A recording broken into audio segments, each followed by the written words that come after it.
To replace the exhaust variable valve timing solenoid, we first have to remove the engine cover, which simply pops up if you pull up on it.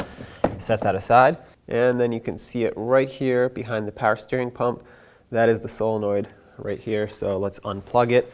My clip is a little bit broken, so it kind of just slides off at this point. It's not locked in anymore. Typically you'd press right here, but for me it just slides off. And then there's a bolt underneath here, which we'll have to get to, but you unfortunately can't get to it unless you disconnect the electrical connector down here. So slide this out of the way. And the bolt, you can see, is right underneath it, right over there. And unfortunately, the only way to get to it is if we remove this coolant temperature sensor. So I put an absorbent pad down there and a collection bucket underneath, just in case a lot of coolant comes out. I'm gonna go ahead and remove this with a 19mm socket.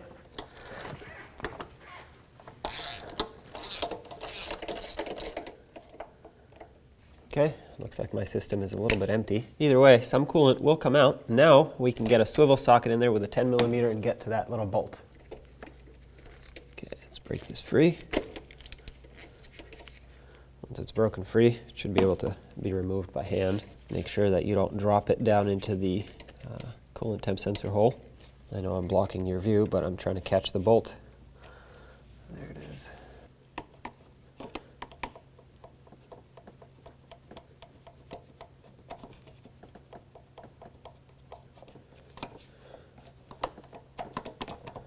There we go.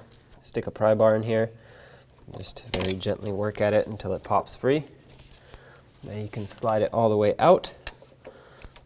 And here it is.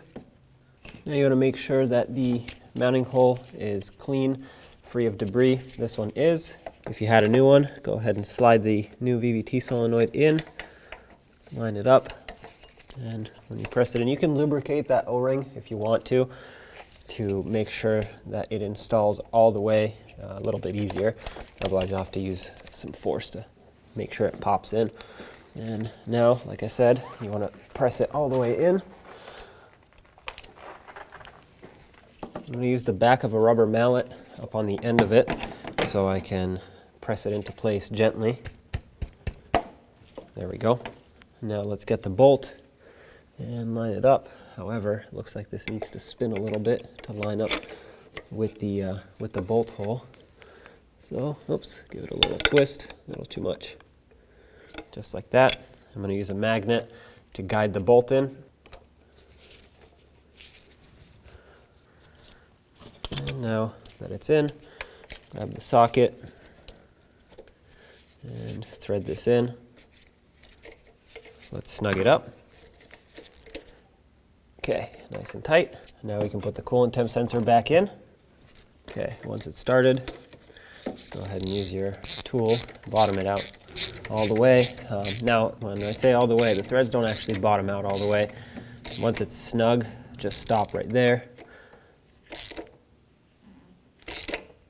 Okay, that feels pretty tight to me. As you can see, there's still a little bit of a gap between where the hex cutout is and the end of the threads. So that's good right there. Now let's reconnect all the electrical connectors that we disconnected. I'm going to take a rag out of here actually. There we go. So reconnect the coolant temp sensor. Make sure it clicks. And connect the VVT solenoid back as well. Make sure this one clicks.